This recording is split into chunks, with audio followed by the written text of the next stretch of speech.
In July 2011, all eyes were on one story: the birth of South Sudan. It was this incredible moment of just profound optimism. The world's newest country, finally free. It really was an image of hope that, it just evaporated almost immediately. So fast. Incomprehensibly fast. And that's our mission in this deep dive. We're drawing on some amazing research, from the JSRP, the World Peace Foundation, to really understand how, in just 3 years, this brand new nation went from celebration to civil war and bankruptcy. And that's the thing we have to unpack, right? That whiplash from celebration to chaos. Because at the heart of it is this huge paradox. The very thing that was supposed to guarantee peace. Their oil well. Their immense oil wealth. That's what paid for everything. And that wealth was precisely the poison. The sources make this so clear. At the moment of independence, an astonishing 98% of South Sudan's entire government revenue came from oil exports. 98? 98%. Think about that. The entire country's budget, the military, salaries, everything. It's all just one line item. That number alone tells you everything about the fragility. Yeah. I mean, if that one pipeline has a problem, the state just stops working. Yeah. Exactly. This oil was the foundation they built the country on, and it was also the high-octane fuel for the fire that followed. So let's start with the history of that oil, because it really explains the resentment between North and South. Sudan was, for the longest time, a vast, poor country. And what little wealth there was, it was all concentrated up in the north, in Khartoum. The south was, it was deeply neglected. People were farmers, cattle herders. Until the 1970s. Right. That's when Chevron strikes oil, and this is the critical part. They find 3/4 of all of it squarely in the south. Which immediately changes the whole game. Suddenly, this neglected region is incredibly valuable. And the Southerners, who'd been fighting for generations against this kind of neglect, they knew right away they couldn't let Khartoum control this resource. And that leads directly to violence. It does. In 1984, the SPLA, the Sudan Peoples Liberation Army, they attack a Chevron camp. And that single attack, it just stops everything. The oil fields go silent for 15 years. So the wealth is just sitting there, buried under a war. When does the money finally start to flow? Not until Chinese oil workers come in with new investment. By 1999, Sudan exports its first barrel, and what follows is, it's a budgetary explosion. We're talking about the government's budget going up tenfold in less than a decade. Yeah. That isn't growth. It's like a tidal wave of cash. And it fundamentally changed the war. The SPLA suddenly had this choice to make. Right. Keep fighting an enemy that's now using all this new money to rearm itself. Massively rearming, or, come to the table. The oil money basically forced them into peace talks. Absolutely. The sources say the talks for the Comprehensive Peace Agreement, the CPA, were made so much easier because the national budget was growing by 25% a year. This pie was getting bigger for everyone. Exactly. When the pie is constantly expanding, the fight over who gets which slices, it's a lot less deadly.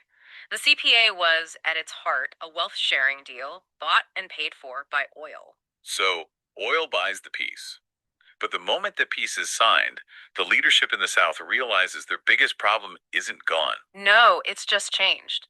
This is the first real sign of trouble.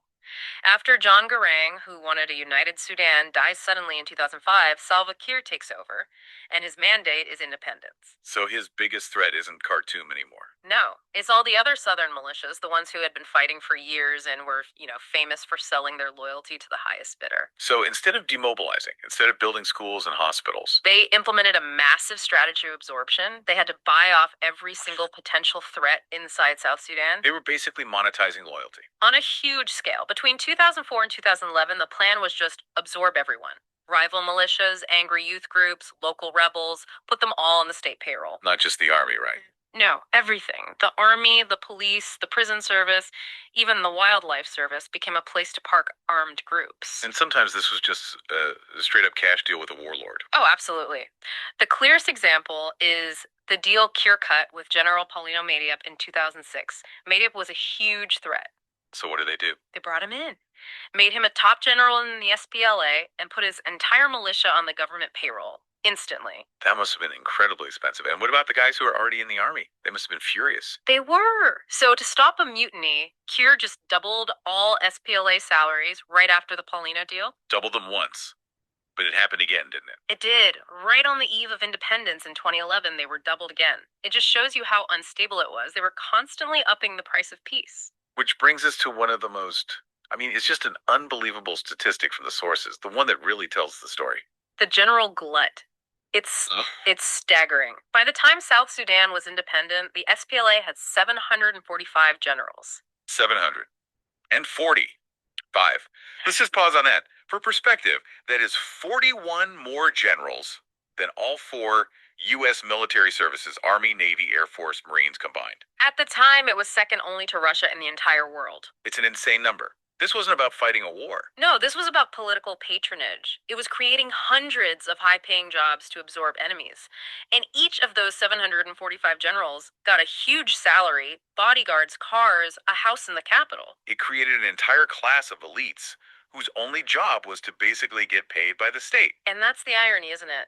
The average South Sudanese person thought peace meant fewer guns, fewer soldiers. What they got was a bloated, financially ruinous military system. The militarization of power was complete. And of course, if you're paying 745 generals, that money has to come from somewhere. Which is when you look at the spending priorities and you see the real nature of the new state. The contrast is just, it's so stark. Looking at the budget right after independence, security, the army and police took up 40%. 40. And then another 19% went to salaries for all the officials in this massive new bureaucracy. So almost 60% of the budget right there. Now, what about social services? That's where it gets grim. Education got just 4%. And health? A mere 2%. The entire system was built to maintain the elite, not to develop the country. And it wasn't just that the priorities were off. It's that there was. There was no plan. They were just spending money as it came in. A 2013 World Bank report called it Budgetary Anarchy, and the sources confirm this. The government's actual spending had nothing to do with the approved budget. They just spent whatever cash came in from oil that month. So the generals and the party bosses were literally just surfing the waves of cash. That's the perfect analogy. They were waiting for the monthly oil check to hit the bank, and then they'd decide who got paid, and the people saw none of it. No new schools, no clinics, no roads. And the distribution wasn't based on need, was it? It was based on who was the biggest threat. That's the key mechanism. Money went to the border commander threatening to defect, or the troops about to mutiny. Instability wasn't a problem to be solved. It was institutionalized. It became the system. Which brings us to the core concept here, the rent-seeking rebellion cycle. This is where instability becomes a very profitable business. Okay, let's walk through that. How does this cycle actually work? Okay, so it starts small. You're a colonel, your salary is late or maybe just not enough. You see another commander got a better deal. So you realize the only way to get ahead is to cause some trouble. Precisely. You don't try to overthrow the government. That's too risky. You just, shoot up a few villages, seize a local town. You create a problem that the president has to pay to make go away. And that payment comes in the form of a negotiation. Yes.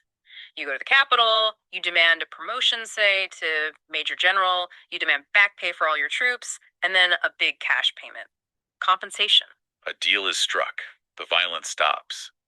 But the critical part is you, the colonel. You pocket that compensation money. And that's the signal. Everyone else sees it. They see that creating a little bit of chaos is the fastest way to get rich and get promoted. The incentive for rebellion becomes way greater than the incentive for peace. It becomes the only game in town. But this whole house of cards depends on that endless flow of oil money. What happens when the money stops? And the wave was already starting to recede. It was. Oil production actually started dropping back in 2007, but high global prices kind of masked the problem for a while. The music stopped for good in January 2012. Right. That's the pipeline dispute with Sudan over Right. transit fees. Yes. And South Sudan makes this, it's a near suicidal decision. They shut down their entire national oil production. So 98% of their revenue. Gone. Overnight. They drove the entire country straight off a financial cliff. So they must have been scrambling, borrowing money. They did, but that ran out fast. They eventually turned the oil back on in April 2013, but production never really recovered. The era of the endless cash wave was over. And President Kiir he ran out of money to pay everyone off. He had to start cutting people off. He dismissed most of his cabinet. And that was the final straw. That was the match in the powder keg. A few months later, the Civil War breaks out. And it wasn't about ideology. The sources are clear. It was a brutal fight over who was in and who was out of the money. It was about whose turn it was to eat. The ultimate tragedy here is that even as this new war was destroying the country, cutting oil production even further, the leaders just kept spending on their armies, turning a rich country into a deeply indebted one. And this mentality, it just continued. Right into the peace talks, mediators were just completely frustrated because every leader showed up to the negotiations expecting to leave with more money in his pocket than when he arrived. The peace talk itself just became another stage in the cycle. The most profitable stage. So to wrap up this deep dive, South Sudan's oil wealth was supposed to build a nation. Instead, it acted like this gravitational force that just pulled the country apart. It didn't fund development. It funded competition. It institutionalized rebellion as the most reliable way for the elite to get rich. The whole collapse wasn't because they ran out of oil. It was a political crisis caused by having too much of it, too fast. And that brings us to a final, really provocative thought for you to consider.